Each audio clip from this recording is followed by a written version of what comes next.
The hospital room was silent, except for the faint rhythm of the heart monitor. A pale glow from the machine lit the face of a man who had faced countless battles, yet now sat helpless, his head bowed, his hand trembling as it clutched hers. John Wick, a man feared by the world, was reduced to nothing more than a husband on the verge of losing everything. Beside him lay his wife, her breath shallow, her skin fragile, her eyes heavy with the weight of goodbye. She had been his light in the darkest years, the calm after the storm, the only soul who saw beyond the killer and into the broken man within. And now, that light was fading. She squeezed his hand gently, forcing a weak smile despite the pain that consumed her. John leaned closer, desperate to hold on to every last second. "John," her voice cracked soft, barely more than a whisper. He shook his head instantly, his voice breaking. "Don't, please. Save your strength." But she continued, her words slow and deliberate, each one carved into his heart. "Promise me. Promise me you'll never lose your kindness, no matter how dark the world becomes."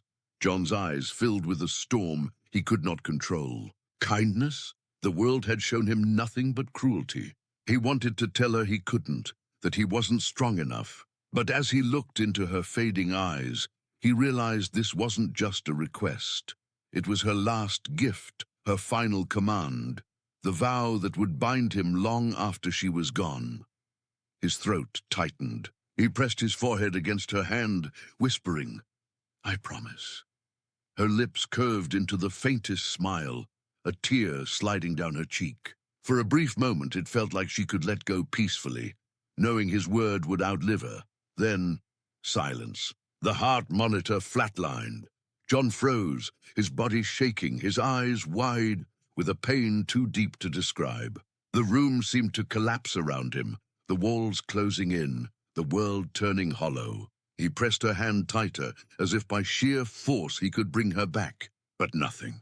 Only emptiness. And in that moment, John Wick, the man who once believed he had nothing left to lose, realized he had gained something new. A promise he could never forget. But a question lingered, haunting the silence. Could a man built for war truly live by the vow of kindness? The days that followed her death blurred into one another. Time no longer felt like a river that moved forward, but like an ocean that had swallowed him whole, dragging him into its depths. The world outside kept moving.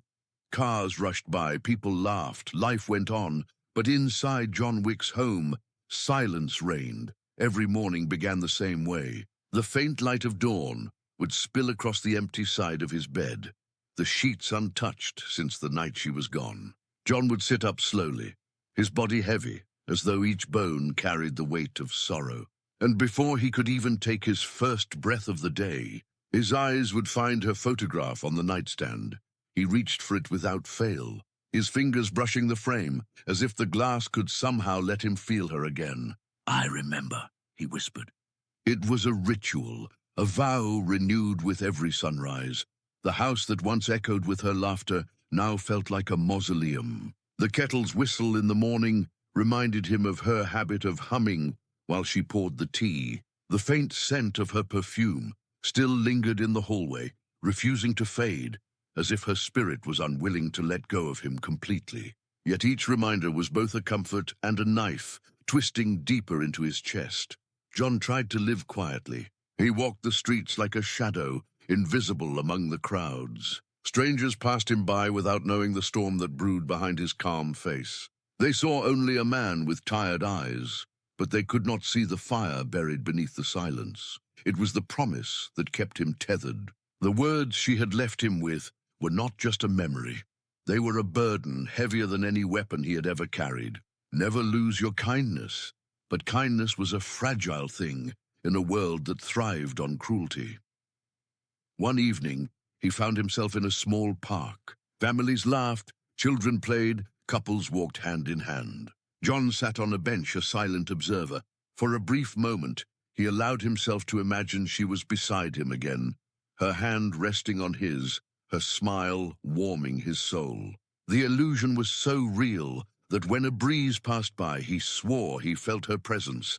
But then, the vision shattered. A group of men argued nearby, their voices harsh, their anger spilling into violence. John's instincts stirred immediately.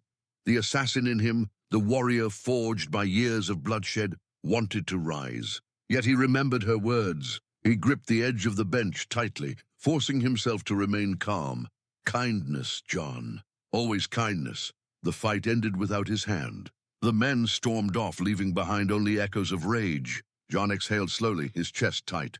He had resisted, this time, but deep down he wondered. How many times could he fight himself before he failed? And as the sun dipped below the horizon, the truth weighed on him, heavier than ever. Keeping her promise wasn't just his duty, it was his punishment. The night was colder than usual. A sharp wind cut through the streets, scattering leaves and whispering warnings into the dark. John walked quietly, his hands in his coat pockets, his head bowed. To the world, he looked like just another tired man returning home. But in the shadows, danger was waiting. 3 black cars rolled slowly down the street, their engines low, their windows tinted. John felt them before he saw them, the instinct of a man who had lived too long in the company of death. He stopped, his eyes narrowing. The cars halted, doors opened. Boots hit the pavement. A group of armed men stepped out, their movements precise, their intentions clear. One of them, tall with a scar running down his cheek, spoke first. "Wick," he growled, his voice dripping with venom. "You thought you could disappear. But men like you don't get to vanish. Tonight your past catches up." John didn't answer. He simply looked at them with the same cold calm that had broken countless enemies before. Yet inside his heart pounded, not from fear of death, but from fear of breaking the vow. The men circled him like wolves, weapons glinting under the streetlight. John's fists tightened in his pockets. His wife's voice echoed in his mind. "Promise me. Never lose your kindness." But what is kindness when men come to kill you? What is mercy when their intent is only blood? The first man lunged, swinging a knife. John moved instinctively, sidestepping with lethal precision. In one fluid motion he disarmed him, the blade now gleaming in John's own hand. He could have ended it right there. A single strike, and the man would never rise again. His body screamed for action, his training demanded it. Yet he froze. The knife trembled in his grip. For a split second the assassin and the husband battled inside him. He saw not just an enemy, but a man with fear in his eyes. A man who perhaps also had someone waiting at home. John exhaled sharply, and instead of killing, he slammed the knife into the ground beside him. The man stumbled back, alive but shaken. The others weren't as lucky in their mercy. Guns were drawn, shots fired. John ducked behind a car, his movements flawless, his reflexes lightning fast. He disarmed another attacker, sending him crashing against the hood. One by one he disabled them, but never with fatal blows. He broke bones, knocked them unconscious, left them breathing but defeated. Minutes later, silence returned to the street. The men lay groaning on the pavement, alive yet humiliated, their weapons scattered like fallen pride. John stood in the middle, chest heaving, hands trembling. His eyes burned with a mixture of relief and torment. He had won, not just the fight, but the war within himself. He had kept the promise, but as he looked at the broken men crawling away, doubt poisoned his victory. Would they return stronger, more vengeful because he spared them? Did his mercy tonight plant the seeds of tomorrow's bloodshed? The scarred leader, clutching his broken arm, spat on the ground and glared at John. "You should have finished us, Wick. Next time, you won't get the chance." John watched them retreat, his body rigid, his mind heavy. The vow had saved their lives, but had it endangered his own? He stood alone in the silence once more, staring at the knife still buried in the ground where he had chosen mercy over death. Slowly, he picked it up, wiped the blade, and whispered into the night, "I promised her." And with those words, John Wick walked away, his shadow long under the dim streetlights, carrying with him not just the burden of survival, but the crushing weight of mercy. The city never sleeps, and neither did the whispers. News of the alley fight spread quickly through the underworld. John Wick, the man once feared as Baba Yaga, had let his enemies live. To the killers and mercenaries who worshipped blood, It was not a story of mercy, it was a joke. Inside a dimly lit bar, where criminals gathered to drink and plot, his name echoed like laughter. "Did you hear?" One sneered, slamming his glass on the counter. "The great John Wick spared a man begging on his knees." Another scoffed, his voice dripping with disdain. "The legend has grown soft. He's not the Wick we feared. He's just a man chained to his wife's ghost." The room roared with cruel laughter, the sound piercing like knives. Word reached his allies too. Old acquaintances, men who once fought beside him, confronted him in hushed meetings. When a scarred veteran of Wick's past battles leaned forward with fire in his eyes. "Kindness won't save you, John. It'll destroy you. Mercy has no place in our world. The second you show weakness, they will tear you apart." John didn't answer. He simply stared at the ground, his jaw clenched, his silence sharper than any blade. But inside, the words clawed at him. Was he weak now? Had his wife's last wish broken the killer he once was? The streets felt heavier with every step.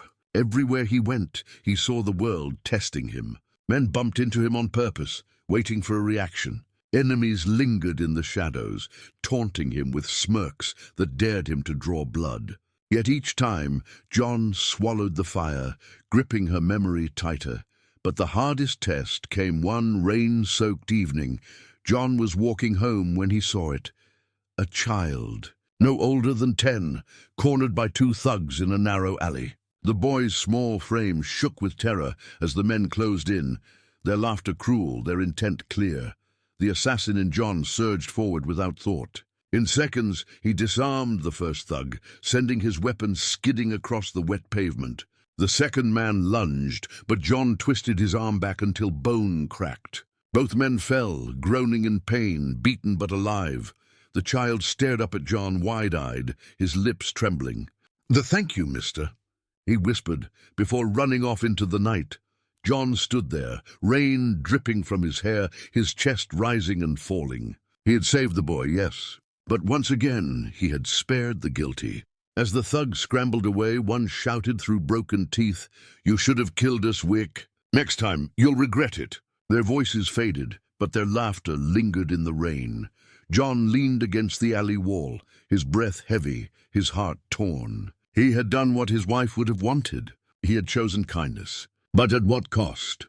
Every spared life felt like a blade pressed against his back. A future betrayal waiting to happen, and the world did not forgive him for it. Days later, in another hidden corner of the city, John overheard 2 assassins whispering his name. He's slipping. He doesn't kill like he used to. Then he's no longer a threat. He's just a man with a broken promise. Those words dug deeper than any wound. Broken promise. That night, John sat alone in his darkened home, her photograph lit by the faint glow of a single lamp. He stared at it for hours, his fingers tracing the outline of her smile. His chest tightened as the voices replayed in his mind. The laughter, the mockery, the taunts. Kindness will be your downfall. He's weak now. He's not the man we feared. John closed his eyes, her final words echoing louder than them all. "Promise me, John. Never lose your kindness." Tears burned in his eyes, but he refused to let them fall. Instead, he whispered into the silence, "I'm not weak. I'm not broken. I'm keeping you alive." Yet as the words left his lips, he wondered if the world would allow him to keep that promise, or force him to break it with blood. The city was restless, heavy with storm clouds that seemed to mirror the weight inside John Wick's chest. For weeks, he had endured the laughter, the whispers, the doubt that followed him like a shadow. In every dark corner of New York's underworld, his name was no longer spoken with fear, but with ridicule. The Baba Yaga, the man who once ended lives with a flick of his wrist, had become a story people told with smirks instead of shivers. That night, John sat alone in a rundown church. Not for prayer. He had long abandoned the idea that heaven had space for men like him.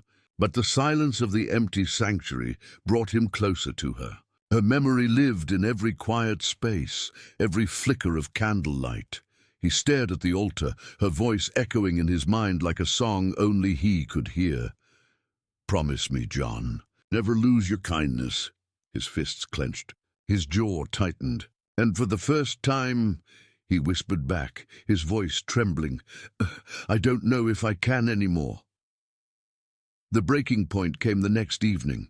John returned home to find his door slightly ajar. His instincts roared to life instantly. He stepped inside, the air thick with the unmistakable silence of intruders. His hand brushed against the gun hidden beneath his coat, the one he swore not to use unless absolutely necessary. The lights flicked on.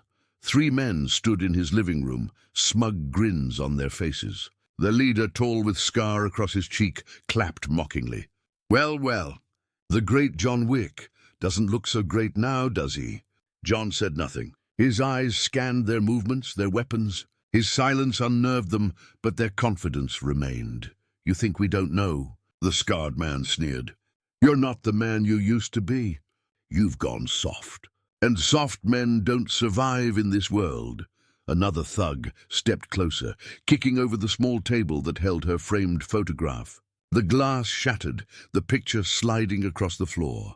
Something inside John snapped. The men laughed as if they had just tested a legend and found him broken. One bent down, lifted the photo frame and spat on it. That was the moment John Wick forgot his promise. In a blur, the assassin inside him roared awake. His gun was out before they realized what was happening. The first man fell instantly, a single shot to the chest. The second barely raised his weapon before John slammed him into the wall, breaking his wrist with a brutal twist.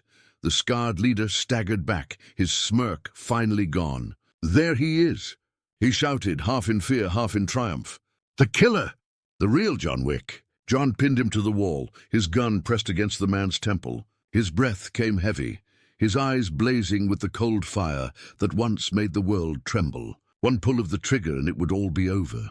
But then he saw it, her face, not the photograph, but her memory, smiling, gentle, whispering the words that had haunted him ever since. Promise me, John, never lose your kindness. His finger froze on the trigger. His chest heaved as if a war raged inside him. The assassin demanding blood, the husband begging for mercy. The man trembled beneath his grip, eyes wide. Do it, he spat. You can't resist forever. Kill me and prove them all right. For a long, terrible moment, the world seemed to hold its breath. Then John lowered the gun. The scarred man collapsed in disbelief. John stepped back, his voice low, almost broken. You don't decide who I am. She does. Without another word, he walked away, leaving the intruders beaten but alive. Later, in the stillness of his home, John carefully picked up the cracked photograph. The glass was broken, but her smile remained untouched. He traced the edges with trembling fingers, whispering into the silence.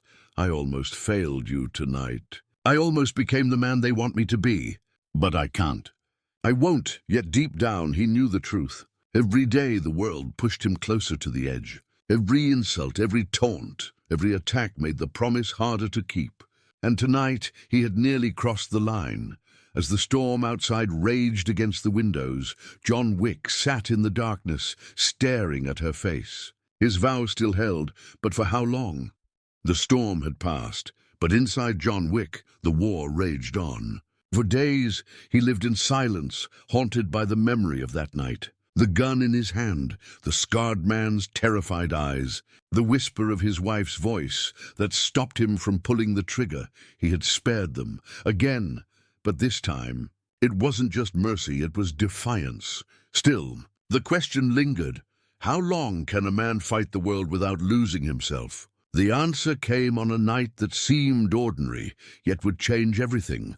John was walking home through the deserted streets when he heard it, the sound of chaos, faint but urgent. A child's scream, a woman's desperate cry. He followed the echoes into a narrow street where flames licked at the windows of a burning building. Smoke billowed into the sky, choking the air. A crowd had gathered, their voices panicked, their faces helpless. They're trapped inside, someone shouted. The fire department isn't here yet. John's eyes locked on the second floor, where a small face pressed against the glass. A child, terrified, alone. The crowd shouted, argued, prayed, but no one moved. No one dared step into the fire. John didn't hesitate. He burst through the door, flames clawing at him, smoke burning his lungs. The heat was unbearable, the air thick, but his focus was unshaken. Step by step he climbed the stairs, his body moving through the inferno with the same precision he once used in battle. When he reached the room, the child clung to him instantly, sobbing. John wrapped his coat around the boy, shielding him, and carried him through the blaze. Every step felt like walking through hell, but John Wick had lived in hell his whole life. This time he was fighting not for vengeance, but for life. They stumbled out into the night, the boy coughing but alive. The crowd erupted in cheers, rushing forward to embrace the child. For a brief moment the world forgot who John Wick was. He was not the Baba Yaga, not the killer, not the broken man mocked by whispers. He was simply the one who saved a life when no one else dared. But the underworld never sleeps. As John caught his breath, he saw them, figures in the shadows, assassins watching. Among them stood the scarred man he had spared. His eyes burned with both fear and admiration. One of the assassins muttered, almost in disbelief, "He walked into fire for a child." Another whispered, "Maybe that's why he's unstoppable. He doesn't fight for himself anymore." The scarred man stepped forward, his voice low. "You had every chance to kill me. You didn't, and now I see why. They think mercy is weakness. But it isn't. It's strength I'll never have." The other killers looked at him, uncertain. For the first time, the laughter and mockery were gone. In its place was silence, respect. Later, John stood alone under the night sky, his body weary, but his soul strangely lighter. He thought of her again, her smile, her words, her final plea. "Promise me, John.